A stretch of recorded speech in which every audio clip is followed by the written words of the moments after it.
there. Welcome back and welcome to a one-off video. Today I am going to be showing my Stuart beam engine in live steam out in the garden. And for that we're going to be using this boiler over here. Sort of Cornish boiler design, I suppose. Kind of. So over the course of the video I'm going to be showing the process for getting everything set up and ready, the actual operation of the engine itself, also hopefully a little bit of how the engine works, and then the cleanup process at the end.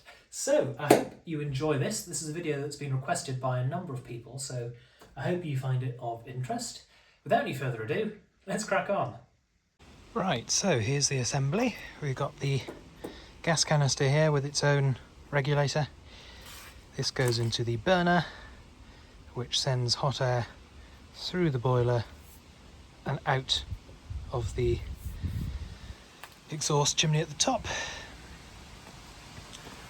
And the actual boiler itself, we've got the gauge glass here with a blowdown valve, pressure gauge. We've also got a clack valve here which allows filling via the water pump even when it's under pressure.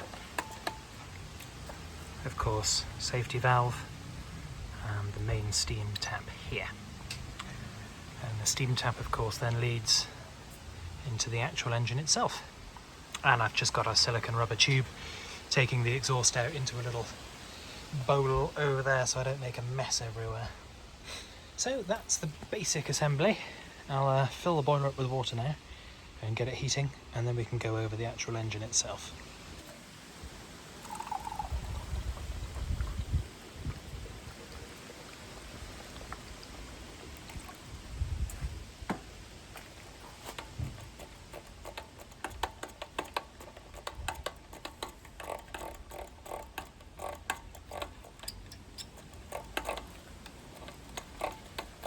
This is, as you can see, a fairly long and arduous job to fill up the boiler, but once it's done, it's done.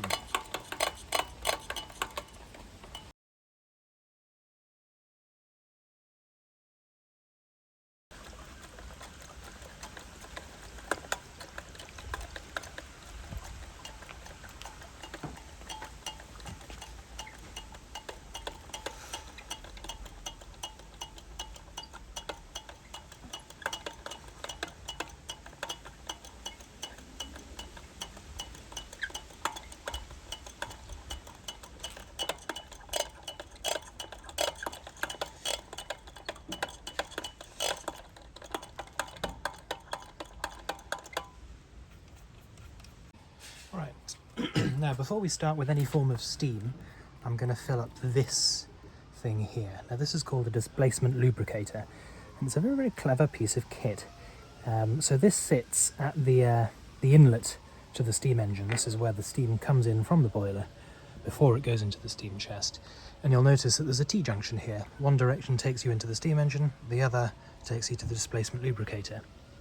Now we're going to fill this up with steam oil, and I'll try not to make a mess, but it's a cold day today, and so the steam oil is going to be thick and gloopy, like treacle. And that went remarkably well. The way this works is, as the steam comes in, most of it will go into the steam engine, but a little bit will go the other way into the displacement lubricator. And when it goes into this comparatively cold area, the steam will condense and turn back to water. Water is heavier than oil, so it will sink to the bottom of the displacement lubricator, and in turn that pushes oil up into the steam line and through into the steam engine's cylinder, which lubricates the piston, and it also lubricates the steam box here, the steam chest. So this is what keeps the internals of the engine, the part of the engine that we can't access, lubricated and keeps it running smoothly. So it's a very, very clever, very, very simple piece of kit, but I mean, that's exactly what good engineering is, isn't it? Simple, effective and clever.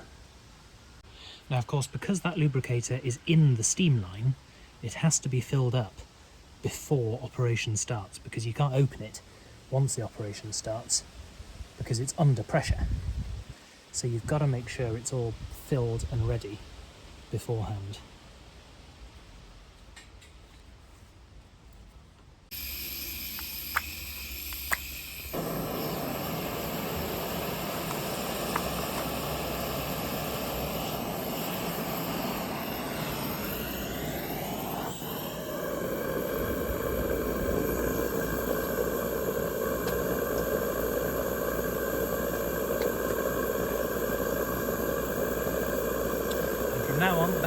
soundtrack of the video.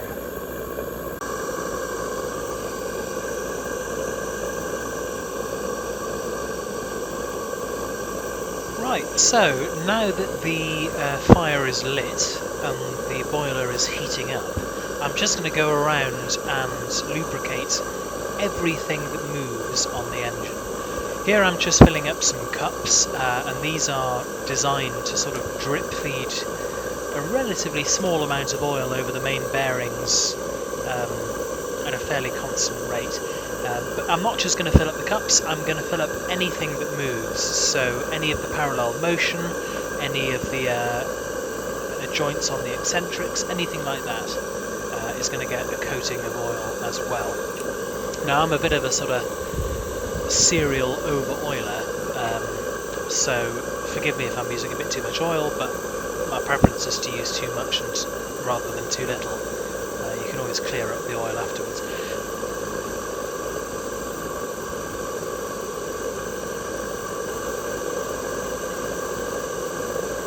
Now you'll notice there's a difference. For all the moving parts on the engine, I've used this oil can, which has a sort of general purpose lubricating oil. For the displacement lubricator down here, that actually goes through the main steam line. So that interacts with very, very hot steam. So you can't use a general purpose oil there because it'll simply vaporise and not do any actual lubricating. So for that, I use live steam oil, which is thick, glutinous, treacly kind of stuff. But the whole point of it is it's able to lubricate while under pressure and temperature. The rest of the parts of the engine, they'll get warm, but they won't get super hot, and that's why you can use a general purpose oil like this. So, we're just now waiting for the engine, the boiler rather, to get up to temperature. I've done all the oiling, so we'll now keep our eyes on the gauge glass and on the pressure.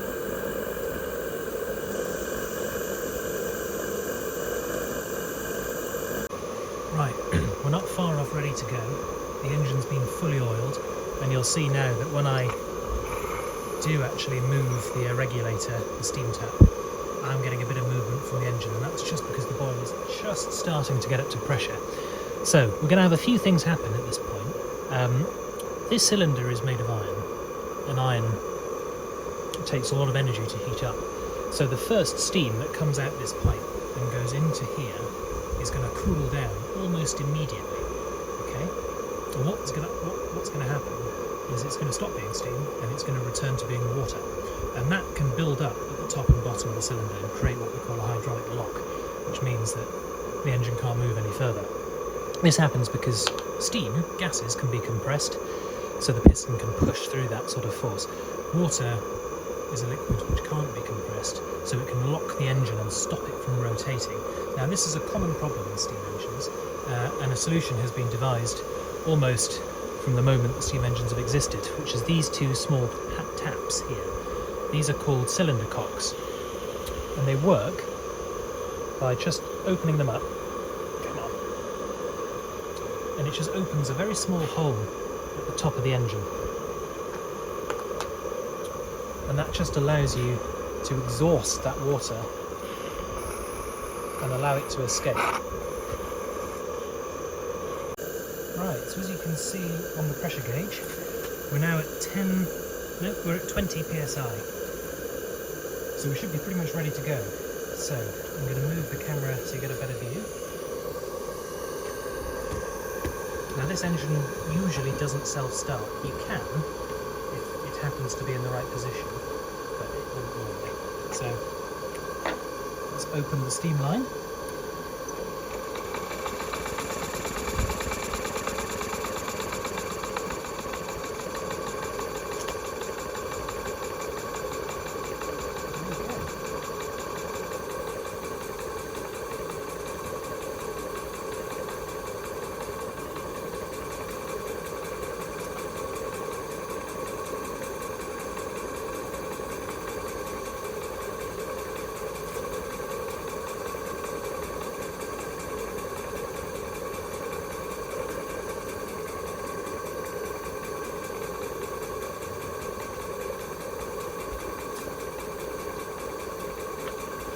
And as you can see, it's running absolutely beautifully.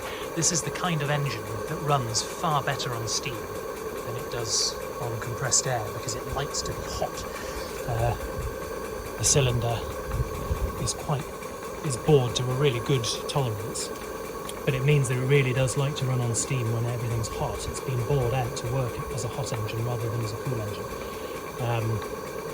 But this is currently running on 10 psi, so a really, really low pressure, and it's running around absolutely beautifully.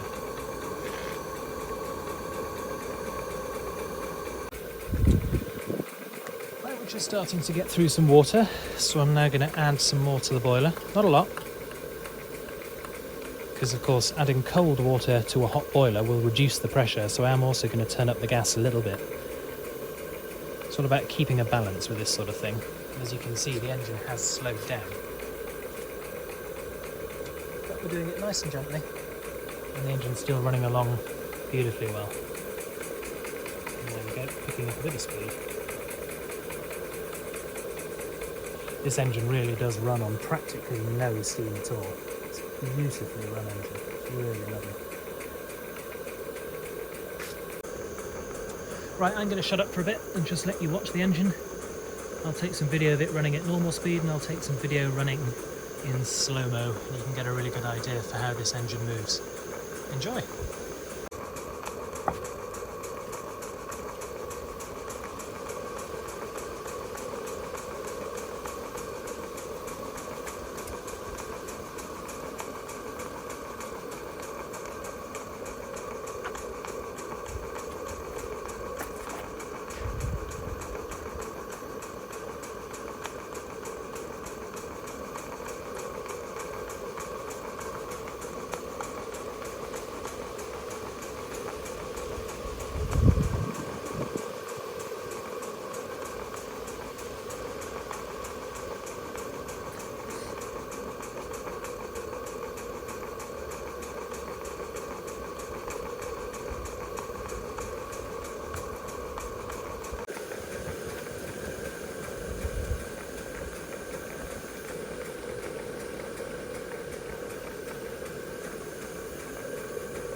Now, as you can see, the engine's just stopped, and that's despite the steam tap being fully open. It's just off and running again now. But what I did would almost certainly have got me fired from a mill. What I did was I put too much cold water into the boiler, and that reduced the pressure sufficiently that the engine couldn't keep going. And this is one of the fun things about operating an engine, is there's this constant balancing act of having sufficient fuel and heat going into the boiler, making sure that you've got enough water in the boiler by checking the gauge glass, making sure you've got enough pressure on the pressure gauge, but ideally not too much, making sure that you've got sufficient pressure coming out of your boiler into the engine, and then of course making sure that when you fill up your boiler, you're not putting too much cold water in, that you cool the boiler sufficiently that not enough steam is produced to keep the engine going. So there's a continual fine-tuning that needs to be done, and needless to say, I found myself wanting on this occasion. So I'd probably be out of a job if I was a Victorian engineer. Fortunately though, I'm not. But anyway, it's part of the fun of it when you're dealing with a model engine. Anyway, I'll shut up again.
I've just zoomed in on one of my absolute favourite parts of this type of engine, which is this bit here.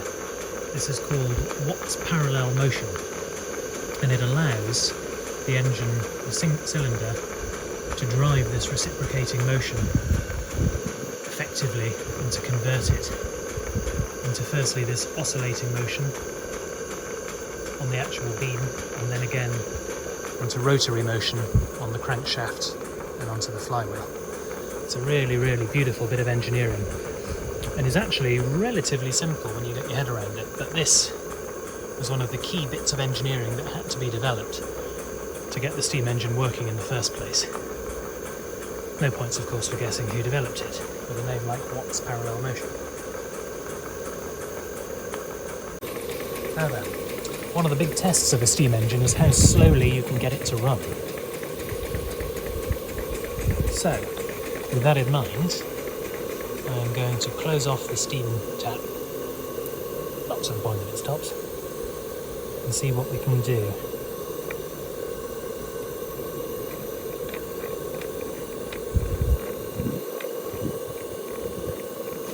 So that is running on 7 psi, which is pretty low pressure for a model steam engine, really. And this is live speed. I would say that's pretty good. I think if we go any lower, we might well stall. It's just keeping going.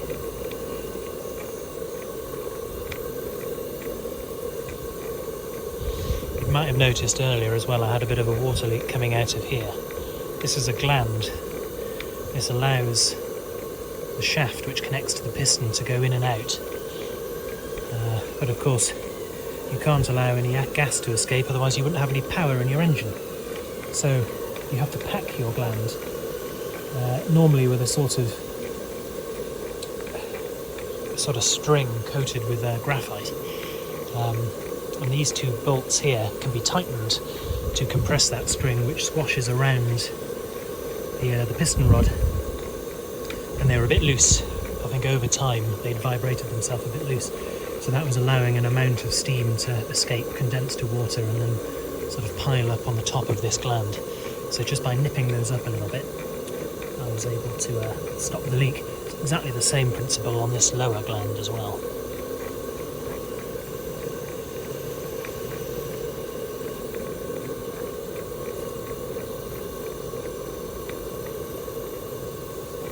Yep, that was a bit too much and the engine stalled.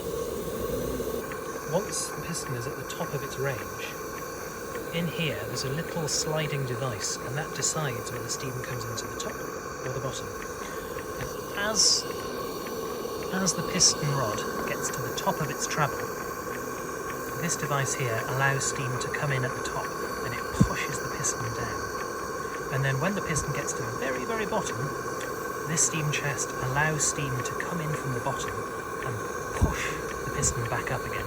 And that's happening every time this engine moves. So up, down, up, down, up, down, up, down, up, down, like that. Of course, the other thing you've got to bear in mind is when you're pushing up, you've got steam in the top part of this cylinder that needs to escape. So when steam is allowed in from the boiler at the bottom, steam at the top is exhausted through the silicon tube. And similarly, when steam is allowed from the boiler at the top, steam is exhausted from the bottom area, again through the silicon tube and out. So it's a really, really beautiful bit of mechanical poetry. And I probably did not explain that very well, but there you go. Now the final question is, of course, how is this box controlled? How do we make sure that this box allows steam into the cylinder at the right time?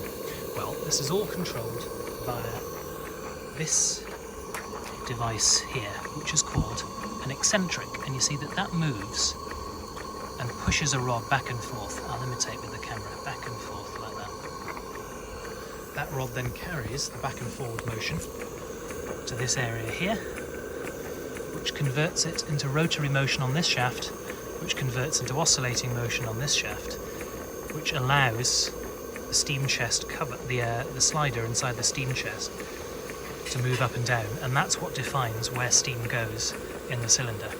So the whole engine is continually feeding back to itself. The cylinder powers the engine, that powers the beam, which powers the crankshaft, which turns the flywheel, which turns the loads off in the rest of the factory, which also controls the eccentric, which takes us right back to the start of the steam chest, which controls how steam gets into the cylinder in the first place. It's absolutely beautiful, clever engineering. Right, I'm going to power off now. So the first thing to do is cut off my gas. And there you go. And that sort of sounded a bit like a sort of Halloween thing. That means the fire's gone out, the gas has stopped flowing. So now, all we do, I'm just going to leave the steam tap open, and that just allows the boiler to use up the rest of the energy it's got built up in there at a slow speed. What you don't want to do is cool down a boiler too fast. If you do that, you can apply a lot of mechanical stresses on things, and that's not a good thing for the long-term health of the boiler. It's far better to allow the pressure to gradually decrease down. So we're just going to let the steam engine run itself out. I'll just apply a little bit more oil while it's doing it, so that all the moving parts have some oil on them while the steam engine rests for later.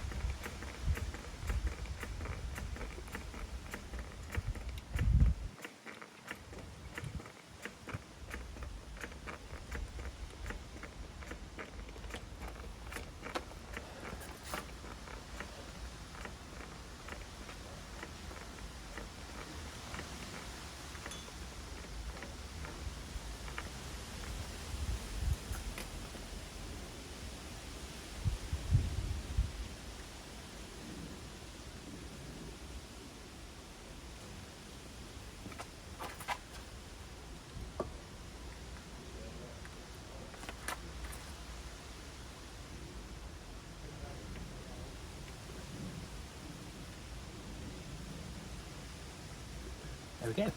Let's see if there's a bit more steam left in the boiler. Just a little bit, but not a lot.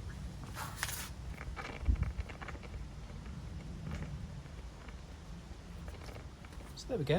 I'm going to let everything cool down now. I'm going to keep the valve open and just let stuff cool down, and we'll revisit it in a few minutes.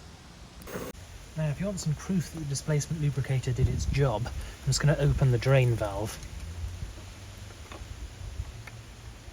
And there we go.